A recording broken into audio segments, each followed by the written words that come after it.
Hola, ¿qué tal? Muy buenos días, tardes, noches, bienvenidos, bienvenidas, bienvenides a un video más de Aprendiendo a Existir. El día de hoy vamos a platicar sobre un tema que creo que últimamente se ha puesto de moda, que es la neurodivergencia. Y bueno, es un tema interesante porque genera mucho debate. Entonces, pues, qué mejor que platicar con Ana Paola sobre el mismo. ¿Cómo estás, Ana Paola?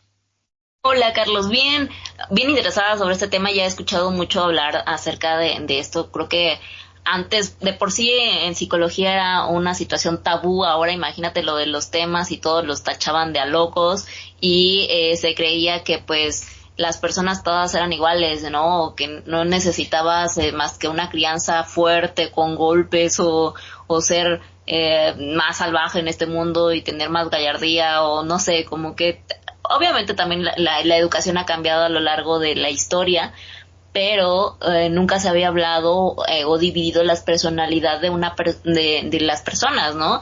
Y que aparte, más allá de la personalidad de las personas, es qué tipo de elementos tiene el cerebro para que la personalidad exista, si necesitan algún químico y que este químico genere una cierta personalidad, o que tal cual, no sé, dependiendo de la biología o la educación, o hablar de este tipo de cosas, de qué depende la personalidad de la gente y cuáles serían las funciones de por qué las personas también pueden llegar a tener una situación de actos que no están fuera de lo común o que están fuera de lo común, ¿no? Entonces, está padre el tema de la neurodivergencia y también además determinar cuál es el parámetro de una personalidad común o qué es lo normal, porque también eso puede variar mucho. ¿Qué sería lo normal y qué no? Y deberíamos empezar por definir estos parámetros, ¿no? Claro. Bueno, lo primero es definir algunos términos que vamos a estar ocupando en el video del día de hoy. Lo primero sería la parte de la neurodivergencia, que como todo término, dependiendo la fuente que se consulte, pues tendrá un significado un poco diferente. Sin embargo, en términos generales, la neurodivergencia lo que indica es que cada cerebro es distinto, cada cerebro es único y como tal, cada cerebro requiere características distintas en su entorno para poder tener un desarrollo lo más sano posible. Eso es la neurodivergencia.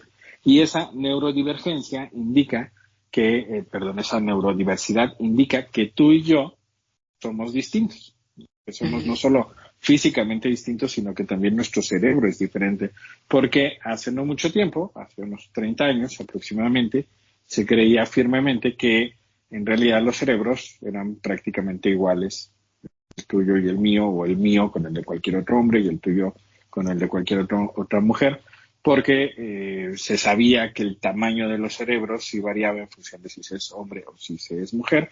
Sin embargo, más allá del tamaño, se partía de que el cerebro era prácticamente idéntico entre hombres y entre mujeres. Ahora lo que sabemos es que no, es que hay una diversidad y por eso se llama neurodiversidad. Tú y yo somos neurodiversos. Y esto, aunque parecen solo palabras, sí hace un cambio en el paradigma que durante mucho tiempo se utilizó en el ámbito de la psicología, que al día de hoy se sigue utilizando en diversos modelos terapéuticos y que de alguna forma esto pone un poco en cuestionamiento la forma en la que se ha venido trabajando durante muchas décadas en el ámbito de la psicoterapia. Entonces, por eso me parece que es un término relevante, un tema significativo que probablemente va a empezar a cambiar, si todo va bien, la forma de brindar psicoterapia. Okay. ¿Y qué pasa entonces con esta situación de la neurodivergencia? ¿En qué punto hay alguna una línea normalizada y en qué punto ya llega a un trastorno, se le llama? Ajá. Este, o se puede dividir en personalidades y ya a partir de dónde ya pasas a tener un trastorno o una incomodidad de relacionarse con las demás personas o las acciones que tienes. ¿Qué punto sería ese? ¿Qué línea hay ahí? Bueno, la línea es la que la psiquiatría y la psicología determinaban. ¿Y cómo la determinaban? A partir de la creación de manuales de diagnóstico.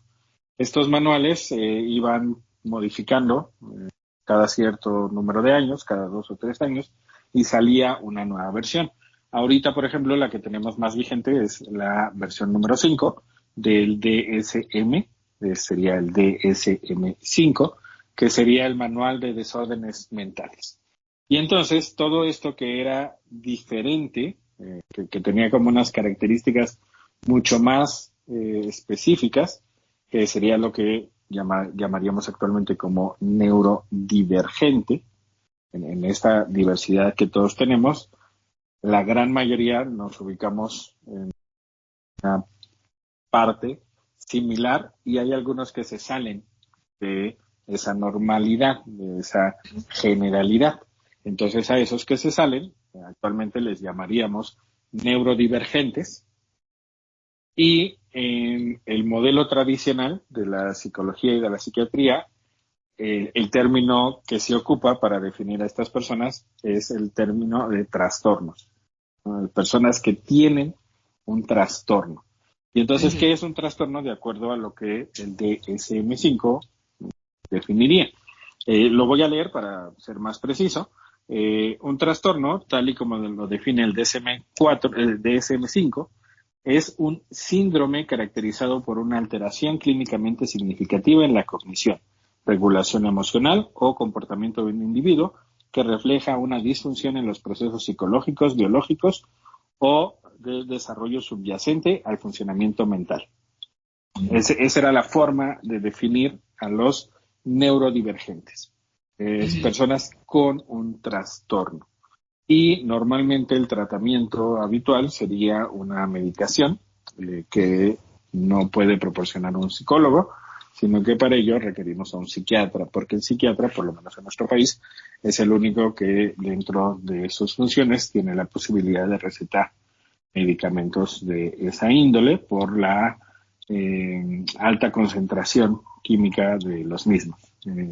Entonces, digamos que para la parte tradicional de la psiquiatría y de la psicología, las personas neurodivergentes en realidad tienen un trastorno. ¿Cuál es la diferencia con respecto a la perspectiva de la neurodivergencia? Esta perspectiva lo que indica es que no tienen un trastorno como tal, sino simplemente su cerebro es distinto al de la gran mayoría de las personas, que de por sí, también entre ellas, el cerebro tiene diferencias, solo que son diferencias un poco más sutiles, ¿no? Digamos que aquí es una diferencia mucho mayor y que no por ello significa una deficiencia, no por ello significa que algo esté mal, no por ello significa que algo debe ser corregido. ¿Por qué? Porque también se ha encontrado que muchas personas que en teoría no tienen ninguno de estos trastornos, no necesariamente la vida les va de maravilla. Porque claro, si así fuera, significaría que tú y yo, que somos neurodiversos, no tenemos un trastorno, por lo menos al día de hoy no nos han diagnosticado ninguno, creo. Significaría que todo está un poco como bien, de maravilla, tranquilo, en orden, en calma, y no necesariamente es así.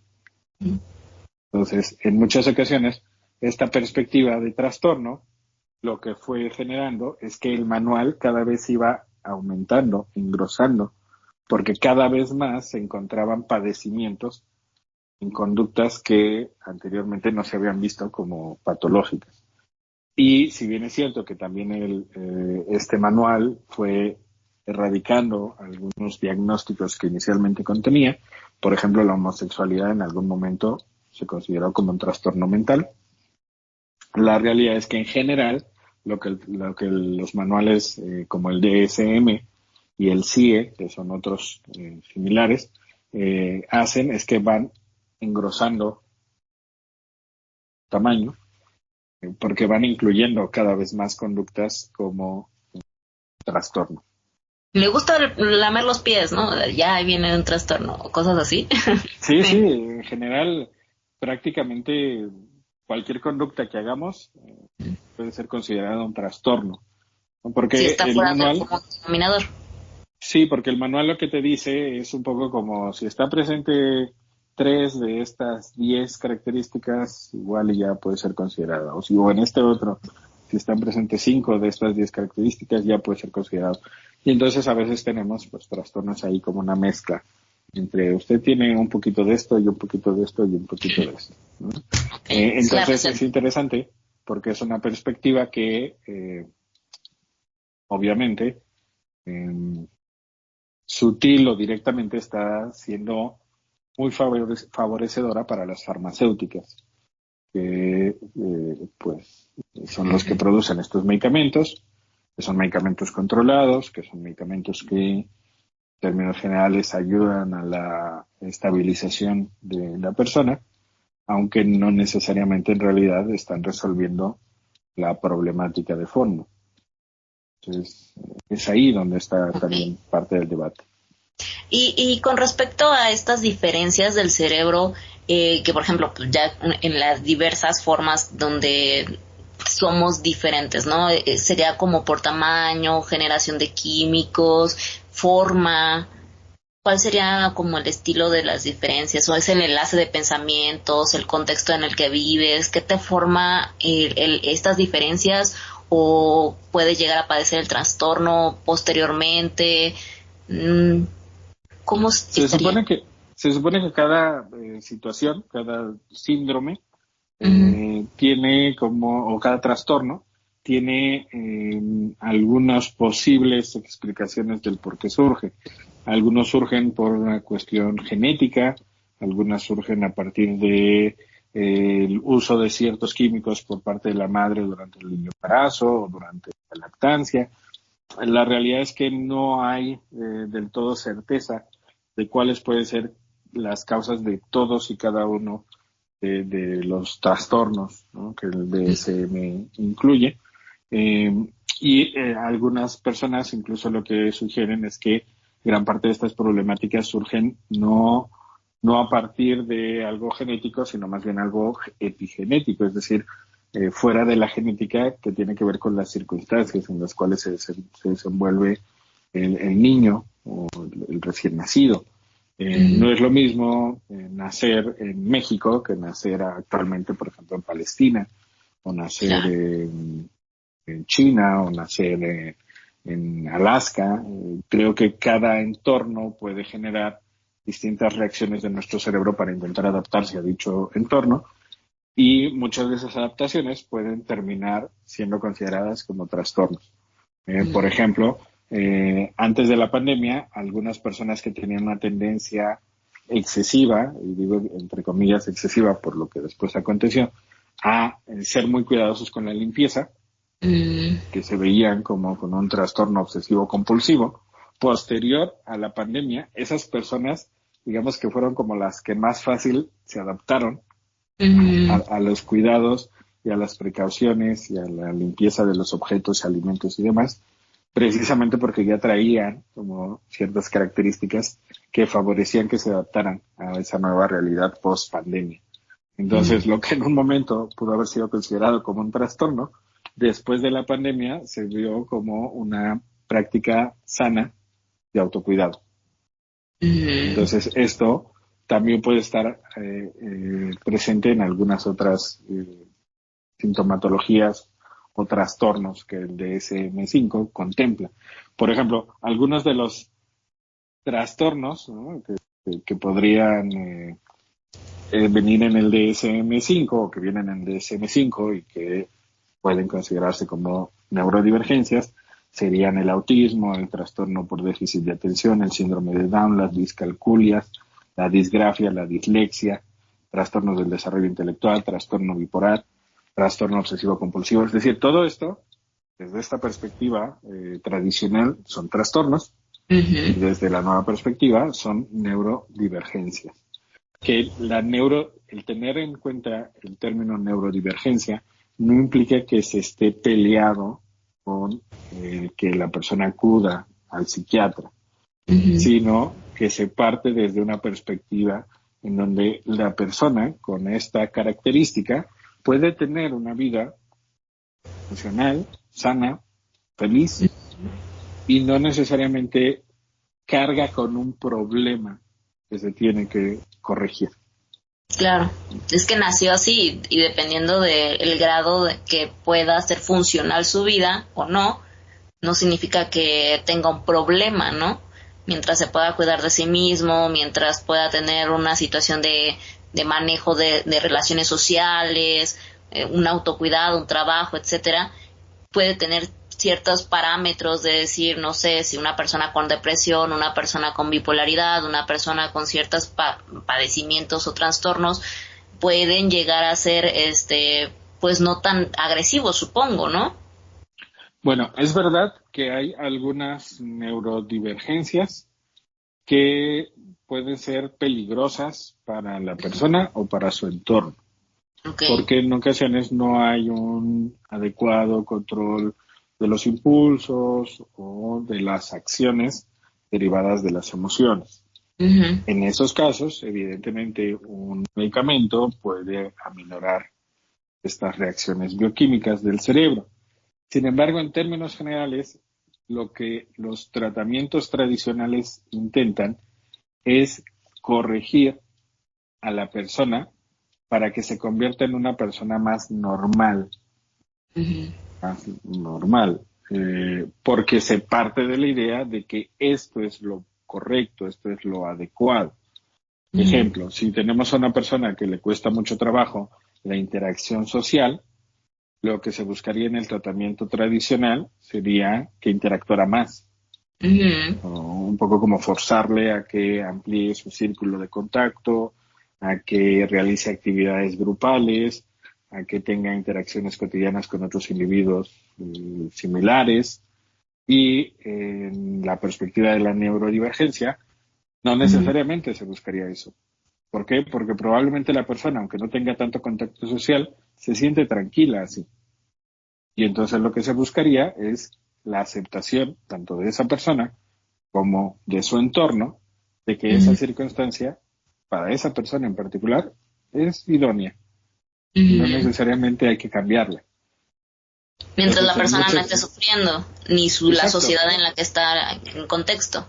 Exacto, y que más bien sea la sociedad la que se vaya adaptando a esas circunstancias. Es un poco como hacer que la sociedad, hacia allá se estaría encaminando un poco con las acciones, el debate. Ok. Hacer que sea la sociedad la que logre comprender cuáles son estas neurodivergencias, cuáles son las características de cada una, y tratar de que la sociedad sea un poco más comprensiva y tome en cuenta los talentos que estas neurodiversidades también tienen, ¿no? Más que tratar de hacer a esa persona anormal, volverla normal, ver que en realidad es una persona neurodiversa, que eso no tiene nada de bueno ni nada de malo, simplemente es diferente, y tratar de tener una mayor comprensión, empatía, compasión, apertura y apoyo a ese entorno de personas neurodiversas. Claro. Había también leído un dato de la OMS que 1 de cada 8 personas puede padecer en estas situaciones de la neurodivergencia, ¿no? O más allá de ahí los trastornos. Entonces, prácticamente, sí o sí, nosotros hemos conocido a alguien que tiene un parámetro de neurodivergencia o está en un espectro autista o está en un espectro de algún tipo de trastorno. ¿Qué pasa cuando nosotros detectamos a alguien con esta neurodivergencia y es diferente a nosotros? Generalmente, al menos a mi expectativa o mi experiencia, perdón, a veces como que lo detectas y dices, no, esta tiene esta personalidad, o esta persona tiene esta personalidad, o esto tiene otro, ¿no? Entiendo que mientras no haya problemas de identidad o afectación hacia autocuidado, pero ¿qué pasa cuando ya hay una afectación? ¿Qué ya pasa cuando hay un problema donde ellos ya están teniendo un sufrimiento de por medio? Nosotros podemos darle opinión de creo que te estás pasando por esto, creo que tengo esta información para ti, o simplemente es vete con un psicólogo. A mí me parece un poco agresivo también ese aspecto de decir, vete con un psicólogo o vete con un psiquiatra. No sé hasta qué punto, digo, a lo mejor mientras pueda cuidarse de sí mismo, pues a lo mejor solamente darle información, o cómo lo mantendrías, cómo lo manejarías tú. Ujú. Bueno, aquí depende de cuál es la circunstancia en la que realmente se encuentra la persona. Hay ocasiones en donde yo observo a una persona que habitualmente no interactúa con otros, y si yo soy una persona extrovertida, probablemente diré, pues algo está mal con esa persona, seguramente está sufriendo porque no puede relacionarse con más personas.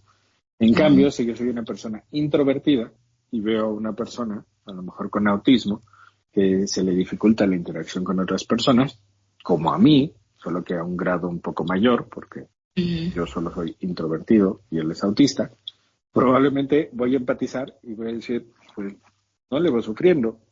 Sí. No le voy a recomendar absolutamente nada. Es más, a lo mejor me acerco y, y me puede enseñar cómo le hace para abstraerse del entorno, ocupando audífonos, por ejemplo, qué tipo de música le gusta cuando está rodeado de personas y se siente sobresaturado físicamente. Y a lo mejor voy y me acerco, y más que yo darle información, voy a que me enseñe. La idea de cómo le hago yo para ayudarle está basada en la forma tradicional de verlo como requiere ayuda. Sí.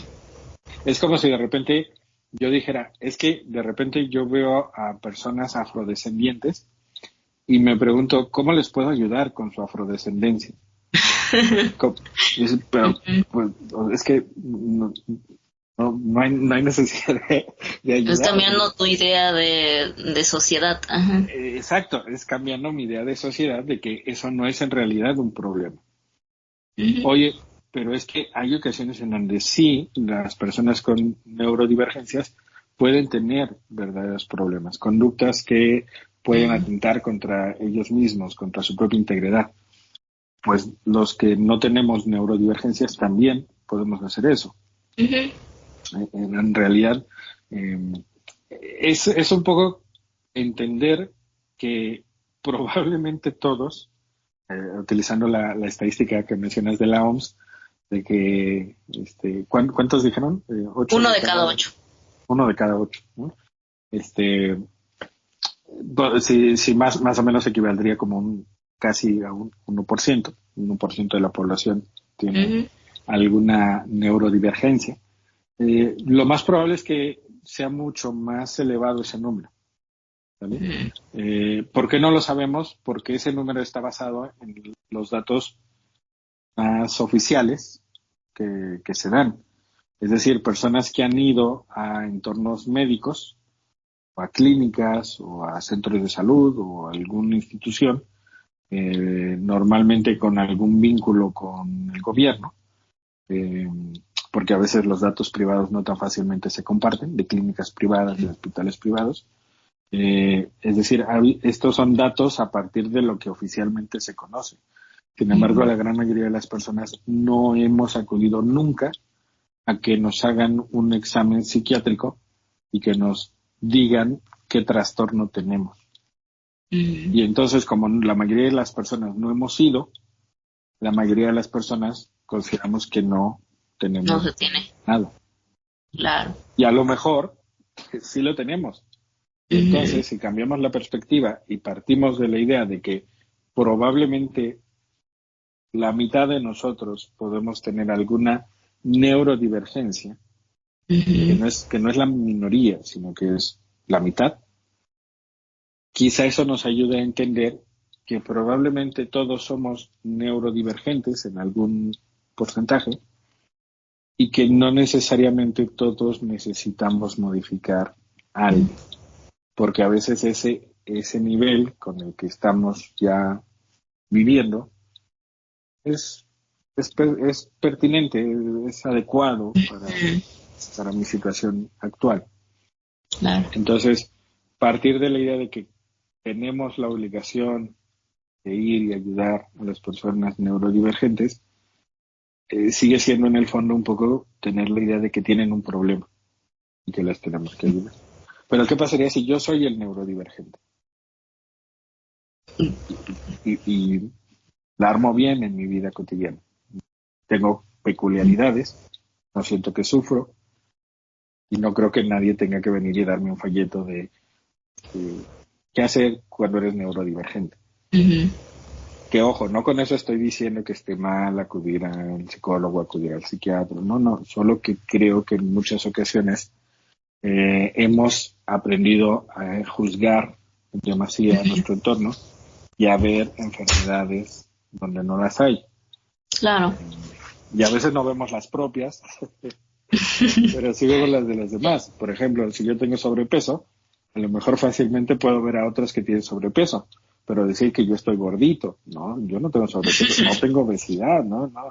La obesidad la tiene el otro, el de enfrente. Entonces, ¿cómo proceder? Pues creo que primero cambiando mi perspectiva.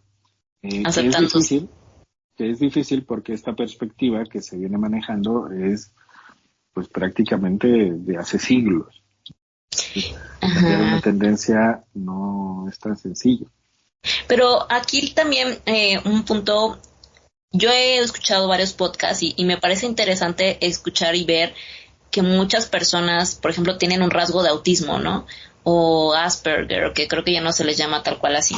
Pero dentro de este espectro autista o con alguna situación dentro de un trastorno o una variante, cuando descubren el que ellos pertenecen como tal a un grupo o su forma, su personalidad, no es que era, porque muchas veces creo que se sienten hasta inclusive más tontos a veces que las personas comunes o en el rango de aprendizaje que las personas supuestamente te valoran, ¿no? En la escuela, que a lo mejor en el trabajo otras personas pueden avanzar más en otras situaciones. Entonces he visto, por ejemplo, en otros podcasts, personas que cuando descubren que ya les pudieron dar un diagnóstico o que se identifican con un diagnóstico, también se les ilumina una idea, se pueden entender más a sí mismos y también pueden quitarse ese peso de decir, no soy yo el que estaba mal. Obviamente entiendo que es un concepto de la sociedad, porque en la sociedad piensa que el común denominador es esta vara, ¿no? Y que todos tienen que viajar o trabajar bajo esta vara. Pero precisamente porque no estamos entendiendo cómo funciona la sociedad o que la sociedad está limitada en un parámetro de que si no estás aquí estás mal, las otras personas no entienden por qué no pueden llegar a este punto, ¿no? Y no entienden por qué su cerebro o por qué esta diversidad no puede ser calificada en el parámetro de las personas comunes, porque cuando ya se dan cuenta, cuando están en una neurodivergencia, que a lo mejor tienen un espectro autista, que a lo mejor están en una situación diferente, ya pueden entenderse y decir, oh, ok, es que yo estoy aquí, es que no soy culpable, es que mi cerebro y mi cuerpo funciona de esta manera, y como que se les quita una cadena que traían y que tal vez en algún punto dices, ok, o sea, no es que yo esté mal, yo era la situación donde solamente soy divergente y a lo mejor hasta hacen sus clubs o se entienden más o hacen sus comunidades, así como decías, ¿no? Yo tenía sobrepeso, yo no tengo sobrepeso, pero después te identificas y empiezas a tener una colaboración con otras personas que padecen de las mismas situaciones y que a lo mejor pueden entenderte más y te sientes más cómodo explicando lo que padeces o lo que has tenido, ¿no? Está interesante también el hecho de poder saber, porque sobre todo si tú no te entiendes contigo mismo, no vas a entender cómo está funcionando también en la sociedad o qué papel estás jugando. Claro. Sí, el saber que eres neurodivergente y también la posibilidad de ponerle un nombre, porque neurodivergente es como un término amplio. Es decir, bueno, tú eres neurodivergente y tienes autismo, por ejemplo, no trastorno autista, sino autismo, no visto como un trastorno, como algo que está mal, como una característica, ¿no? tú eres neurodivergente con el autismo, ayuda a que la persona en general, claro, cada persona es un mundo y habrá personas que recibir ese término tampoco les agrade, sin embargo, muchos refieren que les ayuda a darse cuenta de que no son ellos, sino más bien es su cerebro que es distinto. Sí. Punto. Y como es distinto, entender las características que su cerebro tiene les ayuda a sentirse normales dentro de la diversidad en la cual se encuentran. Por eso muchos autistas no les agrada la etiqueta de trastorno, es una persona con autismo, porque sienten que es más idóneo decir es una persona autista, quitando el con, porque el con lo sienten como, algunos autistas, lo sienten como algo que se pudieran quitar de repente. Y en realidad ellos dicen, no, yo nací siendo autista, no es algo que me puedo poner o quitar, o que el medicamento me va a desaparecer. Es algo inherente a mí, y con lo cual yo me siento bien. El problema es que la sociedad no se siente bien conmigo. Y es como, utilizando el término, el ejemplo de afrodescendientes, decir, bueno, pues, ¿qué le damos a los afrodescendientes para que cambien su tonalidad de piel? Pues igual y mejor cambiemos la percepción de la sociedad para entender que el tono de piel no tiene nada que ver ni con la capacidad intelectual, emocional o con qué tan buena o mala persona puede ser alguien. Entonces viene siendo algo similar en el sentido de que no hay una necesidad de que la persona sea etiquetada negativamente. Se le puede dar un diagnóstico que le puede ayudar a sentirse mejor. El diagnóstico puede ayudar a dar certeza, siempre y cuando el diagnóstico no venga con la carga de trastorno, con la carga de problema o con la carga de algo que se debe corregir. Y esa es a veces la problemática, que generalmente cuando viene la etiqueta, viene acompañada de toda esa carga. Claro. Incluso la forma de externalizarlo cuando uno va a la institución médica habitualmente es, pues, tengo que darles una mala noticia, ¿no? Su hijo tiene trastorno autista. Y ya incluso la forma de transmitir la noticia es una forma, pues, que indica no son buenas noticias. Sí, porque están esperando un personaje ya establecido por la sociedad de lo que es un hijo o una hija, y también de lo que vas a lograr hacer con la sociedad, o lo que vas a lograr ser en la escuela, y lo que vas a lograr ser en el trabajo. O sea, prácticamente ya está predicho cómo te tiene que actuar, cómo se tiene que ser, qué gustos vas a tener, y todo lo que está fuera de ello no está tan permitido. O puede ser moderado y no debe de ser tan alejado. Ok. Y bajo este concepto, por ejemplo, yo entiendo que a lo mejor hay cosas que se pueden o no, o sea, cuando ya no puedes, ¿cómo se dice? Tener un autocuidado, o cuando el padecimiento ya ha llegado a problemas graves. Ahí ya es cuando obviamente son muy evidentes, donde ya no se puede mantener un cuidado, o que hay personas que tienen que cuidarlos, o cuando una situación de que ya no puedes inclusive trabajar al 100%, que ya no puedes tener como una situación pues sí, de autocuidado al final del día. Ahí sí hay una posibilidad que haya un cambio, hay algún tipo de manejo de, con medicamento, con un tratamiento, más el contexto del psicólogo, me imagino, no sé, ahí sería trabajo de los dos. Y esta dinámica, bueno, no sé si puede ser progresiva, que en algún punto estés bien y que vaya aumentando o que se te dé en determinado momento de tu vida? Bueno, ¿qué hacer cuando estamos en una situación en donde no hay ya la capacidad de autocuidado o que la persona ya se puede convertir en un riesgo no solo para sí, sino para su entorno?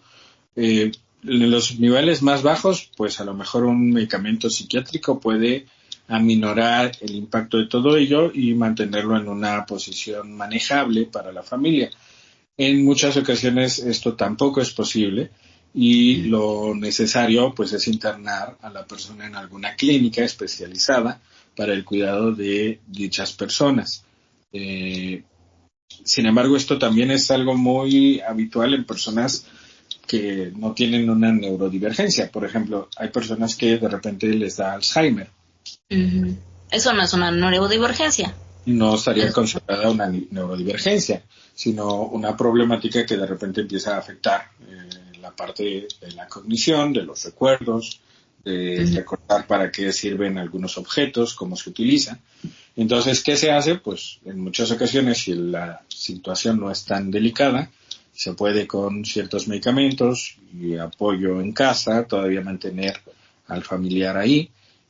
A veces ya la situación no lo permite y tienen que ser internados en clínicas. Es decir, es exactamente la misma circunstancia.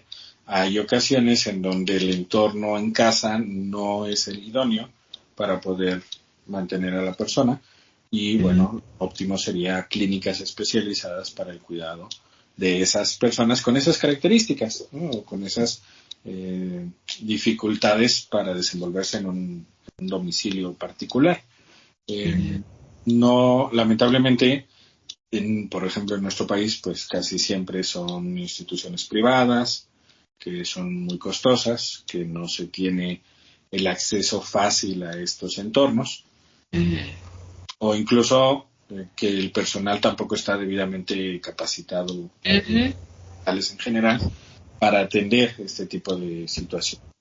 Entonces creo que al final la idea es entender que las luchas, me parece, tienen que ir en ese sentido, en un sentido de que la gente en general comprenda la neurodiversidad no como una problemática, sino como algo que acontece cotidianamente, que no lo sabíamos que estaba así. Es como el bullying, ¿no?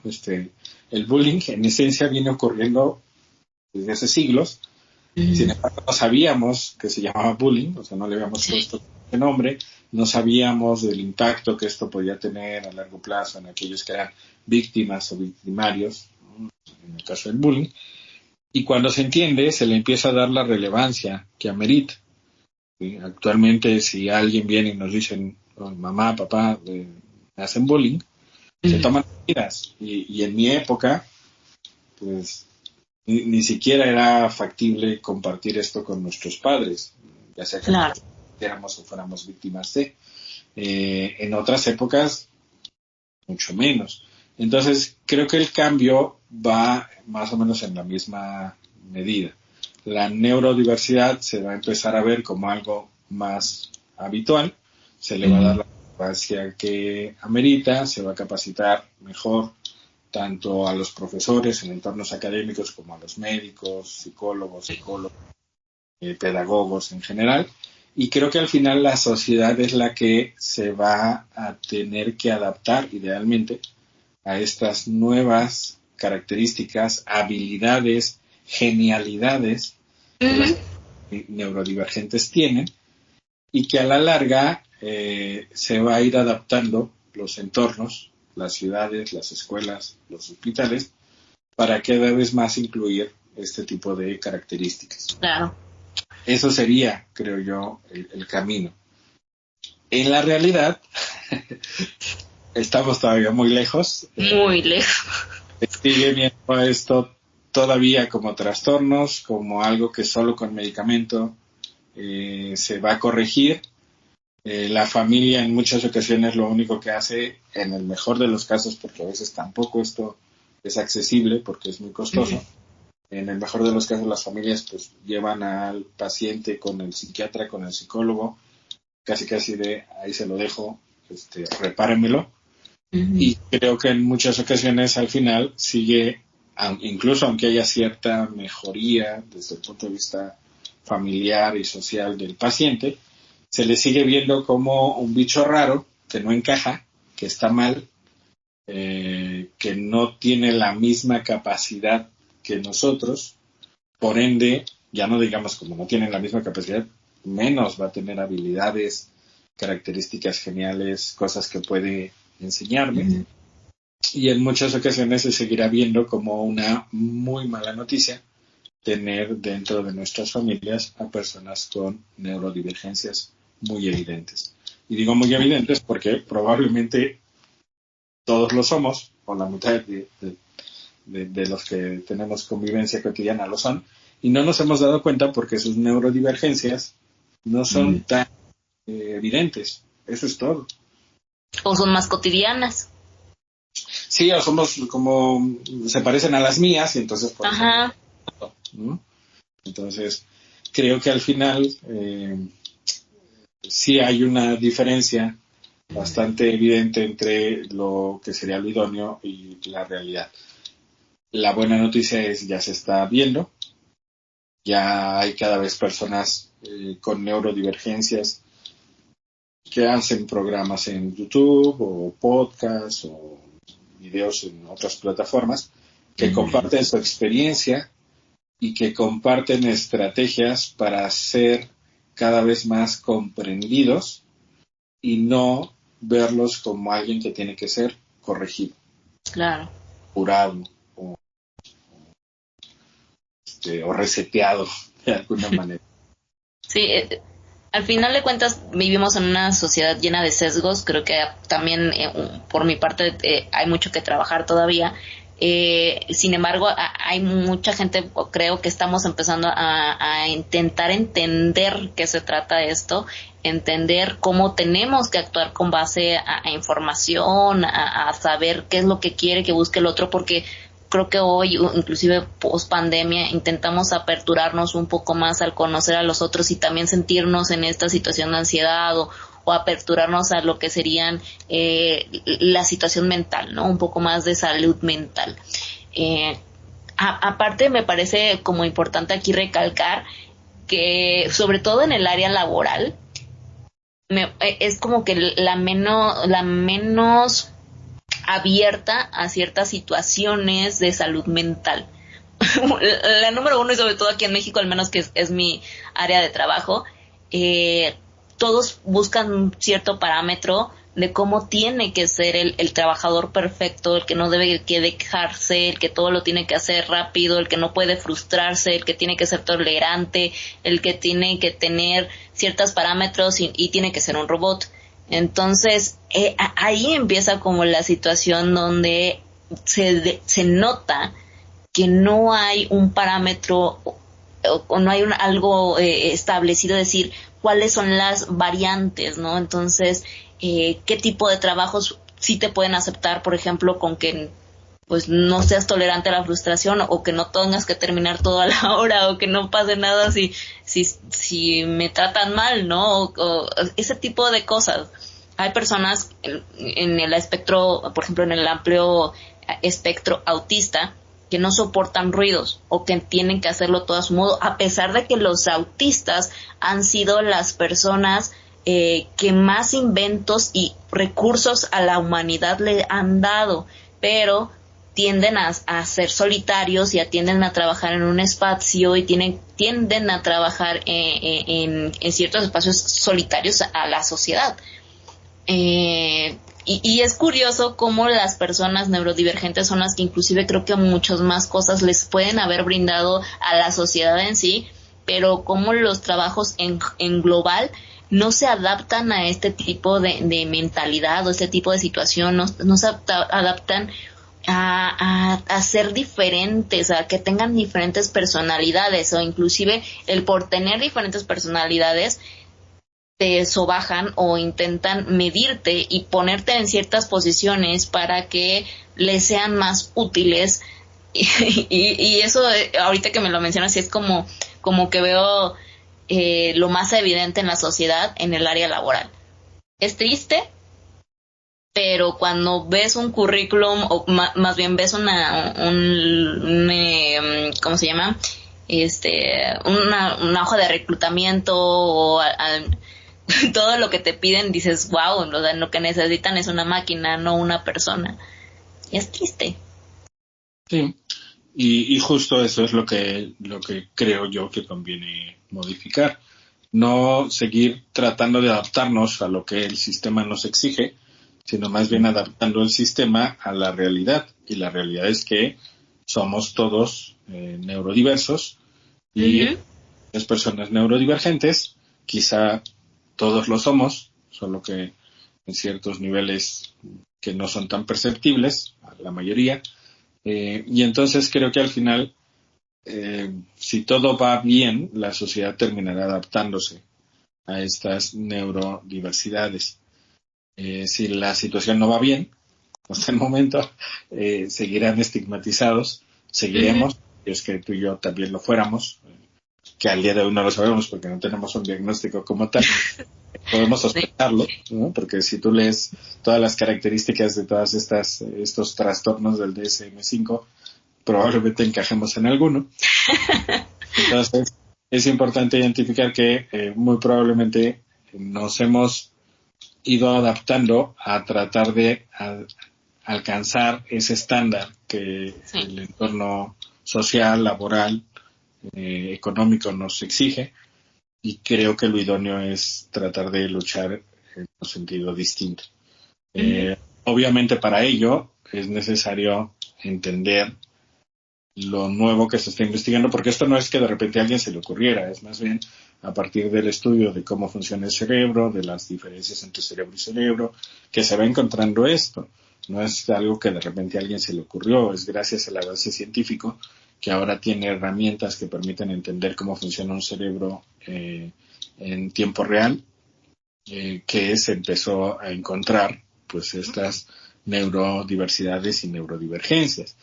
Entonces, es la ciencia la que está indicando algo, y creo que es necesario que le empecemos a hacer un poco más de caso, que nos sigamos actualizando, que entendamos que aunque nos actualicemos, no por ello, en el caso de los psicólogos, no por ello seremos todos capaces de atender a personas con neurodivergencias.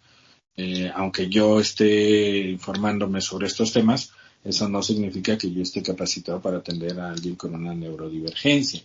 Simplemente al entenderlo puedo guiar mejor a personas que de repente vengan y me pregunten qué hago con mi hijo, mi hija. Entonces creo que al final pues ese es el compromiso que a todos los que estamos inmersos en este entorno nos conviene seguir teniendo muy firme, porque teóricamente sabemos todos como profesionistas, sea del área que sea, que nos conviene seguirnos preparando. Claro. La desventaja es que a veces solo lo sabemos teóricamente y en la realidad no lo hacemos, salvo que en realidad nos lo exija. Hay muchas personas que salen de la carrera y ya no se actualizan, lamentablemente. Entonces, y bueno, a veces sabemos que puede ser costoso actualizarse. Sin embargo, en redes sociales creo que también ya hay muchos cursos sobre prácticamente cualquier tema que pues podemos tener acceso, solo que requieren tiempo, requieren estudiar y requieren esforzarnos. Y creo que un compromiso ético de todos los profesionistas es que lo sigamos haciendo, sin importar la edad que tengamos. Pues creo que en este tema es por ahí. Claro. Pues muchas gracias, Carlos. ¿Quieres agregar algo más?